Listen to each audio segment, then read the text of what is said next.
Assalamualaikum warahmatullahi wabarakatuh. Gimana kabar anak-anak ibu semuanya? Semoga kalian dalam keadaan sehat walafiat. Nah, kemarin kita sudah belajar mengenai perkembangan manusia pada masa praaksara, di mana ibu membaginya dalam dua periode, secara arkeologi dan secara geologi. Nah, sekarang kita akan membahas mengenai periodisasi berdasarkan perkembangan kehidupan. Yang pertama. Yang kedua, nilai-nilai budaya masyarakat masa praaksara. Yang ketiga, yang terakhir yaitu siapa nenek moyang bangsa Indonesia itu. Masa praaksara. Masa praaksara seperti yang Ibu jelaskan di awal pembukaan materi kita pada pagi hari ini, yaitu Ibu membagi dalam 3 materi. 1. Periodisasi berdasarkan perkembangan kehidupan. Yang kedua, nilai-nilai budaya masa praaksara di Indonesia. Yang ketiga, nenek moyang bangsa Indonesia. Nah, pada periodisasi berdasarkan perkembangan kehidupan, Ibu akan membagi menjadi 3, yaitu masa yang pertama, masa berburu. Ya, yang pertama itu masa berburu dibagi menjadi 2, yaitu masa berburu tingkat sederhana dan masa berburu tingkat lanjut.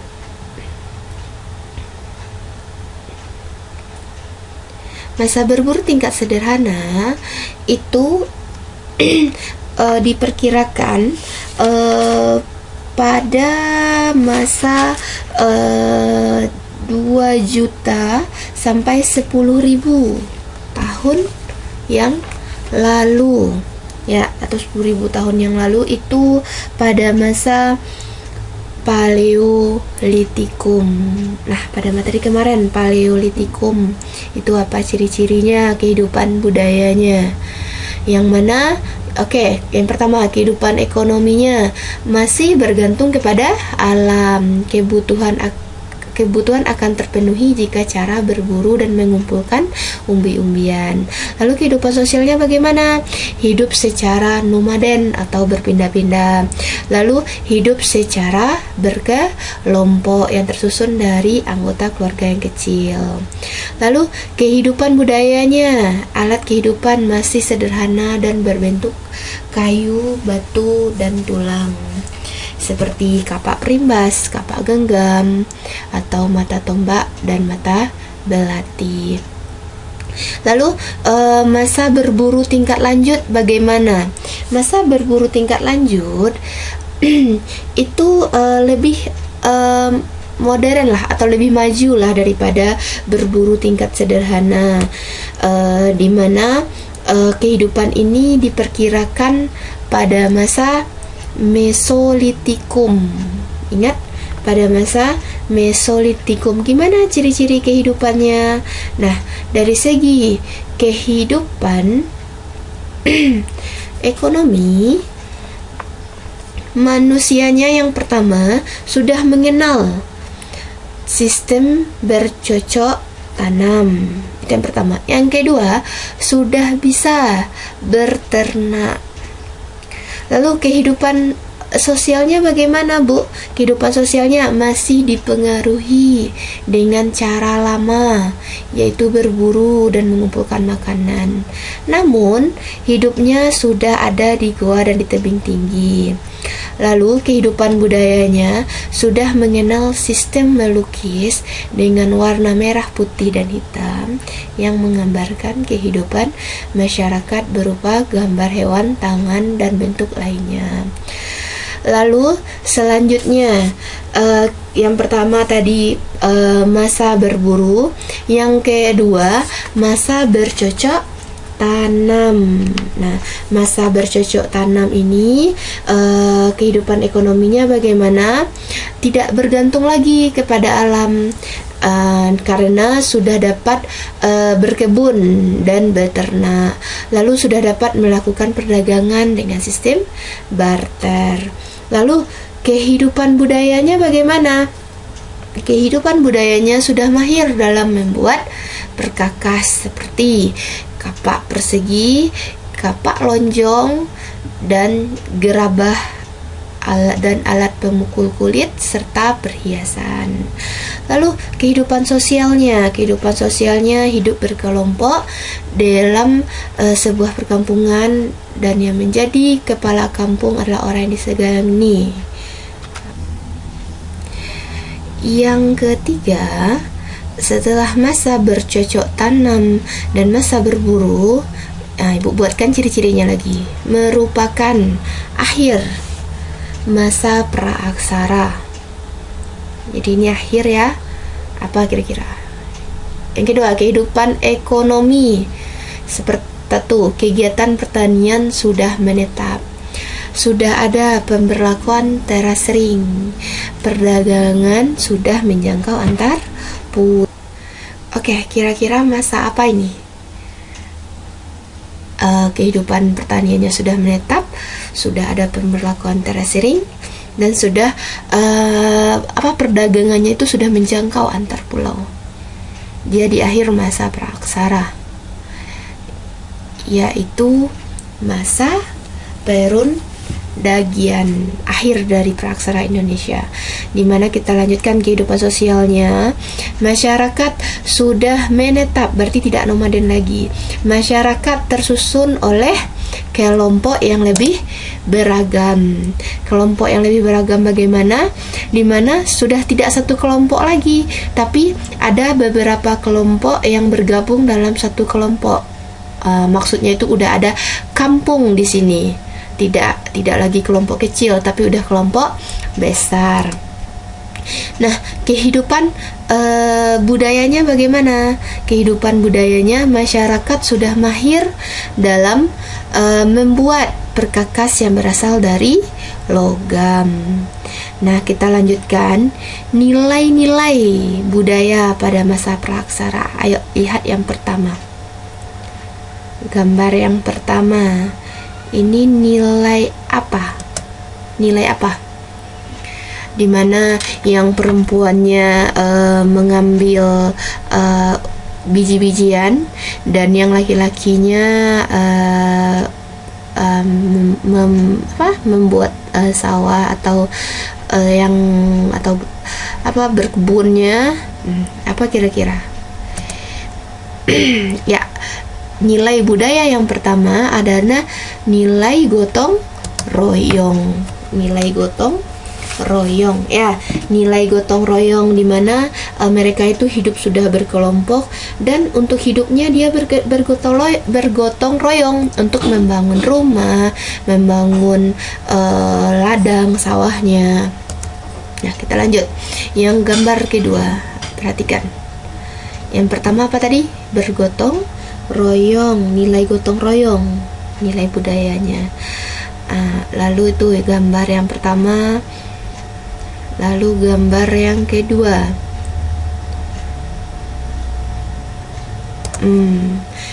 Ini kira-kira apa? Yang pertama tadi ada orang yang sudah meninggal. Yang kedua ada keris yang dihormati.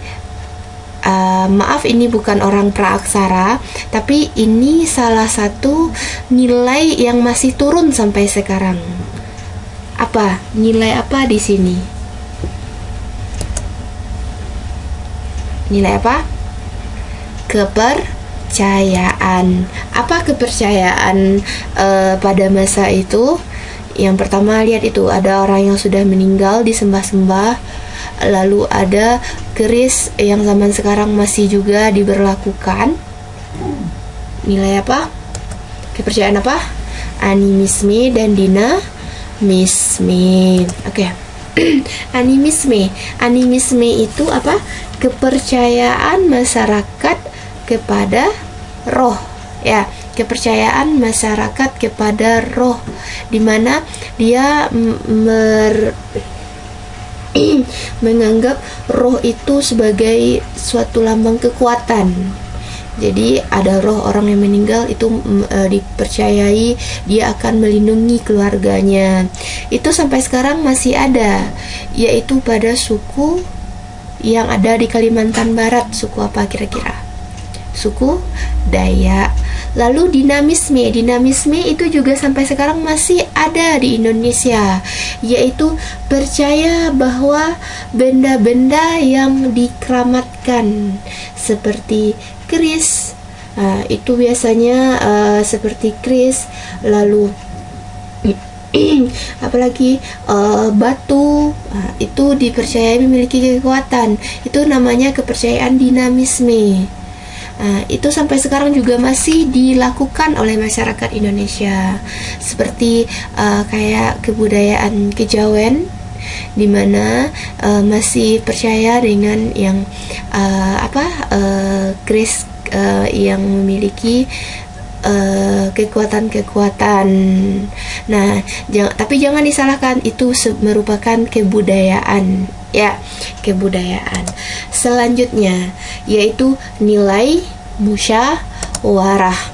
Nilai musyawarah pada kehidupan ini, di mana pemilihan kepala suku atau kepala kampung itu dipilih dari orang yang paling tua atau paling berpengaruh terhadap masyarakatnya, atau orang yang bisa memecahkan suatu masalah. Nah, ketika orang nampak orang itu dimusyawarahkan, nah orang itu yang akan menjadi kepala suku. Selanjutnya nilai keadilan, di mana nilai keadilan ini masyarakatnya sudah tahu tugas tupoksinya masing-masing. Contoh yang tadi, perempuan berkewajiban mengumpulkan makanan, lalu yang laki-laki bertugas yang lebih berat daripada yang perempuan. Jadi sudah ada keadilan. Lalu udah ada nilai bercocok tanam atau tradisi bercocok tanam. Yang terakhir yaitu tradisi bahari, ya. Yang terakhir adalah tradisi bahari, di mana tradisi bahari di sini maksudnya bangsa praaksara sudah mengenal yang namanya sistem pelayaran. Sistem pelayarannya menggunakan petunjuk arah dengan menggunakan rasi bintang. Berarti masyarakat pada masa praaksara sudah memiliki kemampuan dalam ilmu astronomi. Nah, sampai di sini Ibu harap kalian paham. Selanjutnya,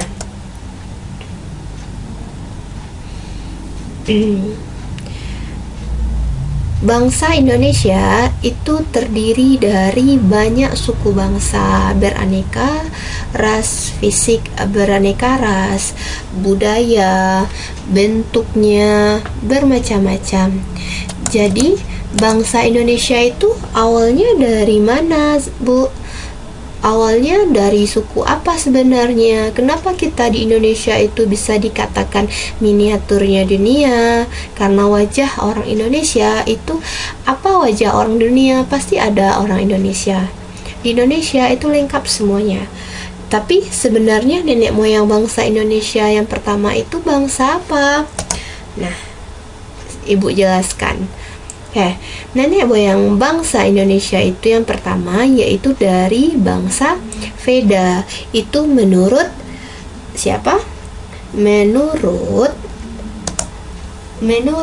Paul dan Fritz Sarisin, ya. Paul dan Fritz Sarisin, di mana bangsa Indonesia itu pertama kali adalah bangsa Veda.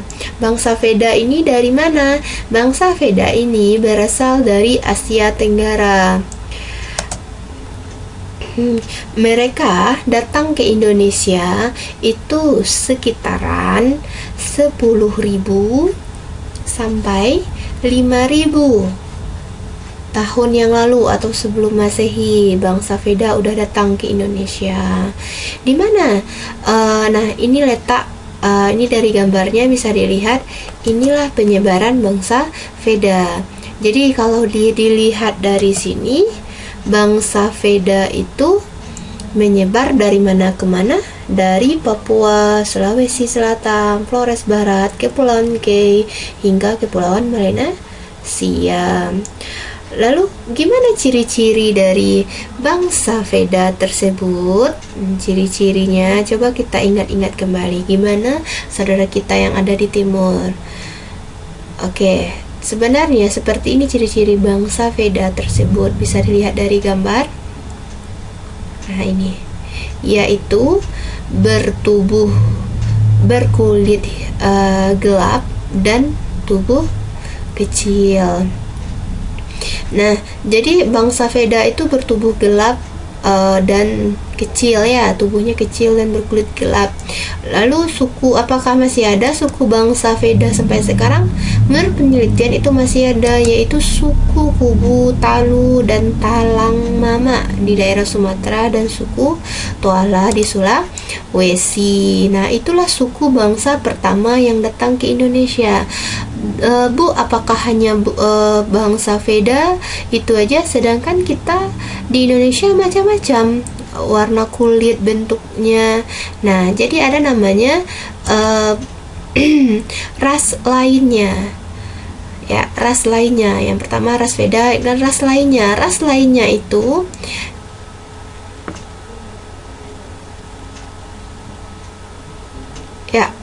ras lainnya yaitu Proto Melayu. Proto Melayu itu disebut juga dengan Melayu tua. Berasal dari daerah Yunan dekat sungai Yangtze sekitar 1500 sampai 500 sebelum Masehi. Nah, kebudayaan pada masa zaman ras Proto Melayu ini adalah kapak lonjong dan kapak persegi. Nah, kalau diingat kembali, kapak lonjong dan kapak persegi merupakan periodisasi arkeologi pada masa Neolitikum ya. Lalu keturunan bangsa Proto Melayu. Keturunan bangsa Proto Melayu itu terdiri atas beberapa suku sekarang itu. Yang pertama, suku Toraja di Sulawesi. Selanjutnya, suku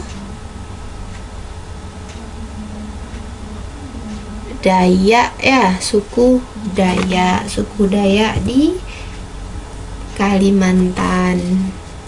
Lalu ini suku Batak di Sumatera Utara. Dan yang selanjutnya ada lompat batu, itu tradisi dari suku Nias yang juga merupakan keturunan dari Proto Melayu atau Melayu tua. Selain itu juga ada suku Sasak di Lombok dan suku Kubu di Sumatera bagian selatan. Nah, itulah suku-suku Proto Melayu atau keturunan dari garis Proto Melayu. Ras lainnya yang datang ke Indonesia. Yang kedua, ras lain yang kedua ada namanya Deutero Melayu atau Melayu Muda. Ya, Melayu Muda. Itu masuk ke Indonesia sekitar tahun 500 sebelum Masehi yang berasal dari Indo-Cina bagian utara. Indo-Cina itu apa aja? Seperti Thailand, Vietnam, bagian utara. Lalu, kedatangan Deutero Melayu mendesak Proto Melayu ke arah pedalaman karena perkakas yang digunakan lebih bagus dan berasal dari logam. Berarti Deutero Melayu itu adalah berasal dari kebudayaan batu atau logam. Berarti ini bagian dari kebudayaan yang sudah memakai logam ya. Lalu kebudayaannya berbentuk apa aja? Ada yang pertama itu ini disebut juga dengan kapak corong. Lalu ini nekara. Lalu ini bejana perunggu. Nah, inilah peninggalan kebudayaan Detro Melayu. Keturunan Detro Melayu apakah masih ada? Masih. Nah, kalau Proto ada, berarti Detro juga ada. Yang pertama ini ya Aceh ya, suku Aceh. Itu keturunan dari Detro Melayu. Sebelah Aceh ya, Rumah Gadang berarti suku Minangkabau. Selanjutnya kita lanjut ke pulau paling indah atau Pulau Dewa, yaitu suku Bali. Itu juga keturunan dari Detro Melayu. Lalu ini suku Bugis yang terkenal dengan pelayarnya. Yang terakhir ada ini yang pasti kalian semua juga udah tahu, apa? Suku Jawa ya, suku Jawa. Nah, jadi penyebaran Proto Melayu dan Detro Melayu itu ini misalkan dari gambar. Nah, Detro Melayu itu berasal dari Semenanjung apa? Dia berasal dari Semenanjung Melayu ya, Semenanjung Melayu dari Myanmar, lanjut ke Thailand, lanjut ke Malaysia, masuk ke Sumatera, Jawa, Kalimantan, dan Sulawesi. Sedangkan Proto Melayu terbagi atas dua.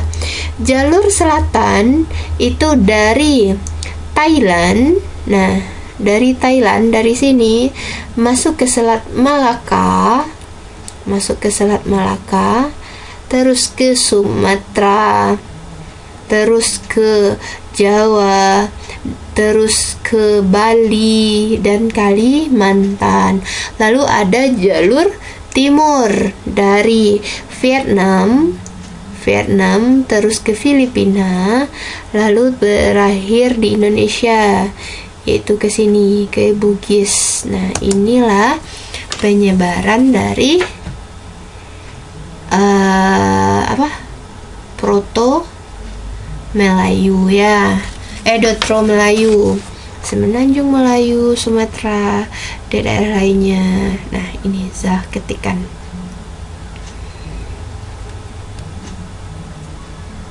Nah, dan terima kasih sudah belajar dan mendengarkan materi pada pagi hari ini. Itu aja pada pertemuan pada pagi hari ini. Semoga kalian bisa menyimak dengan baik dan mengerjakan tugasnya setelah video ini. Terima kasih.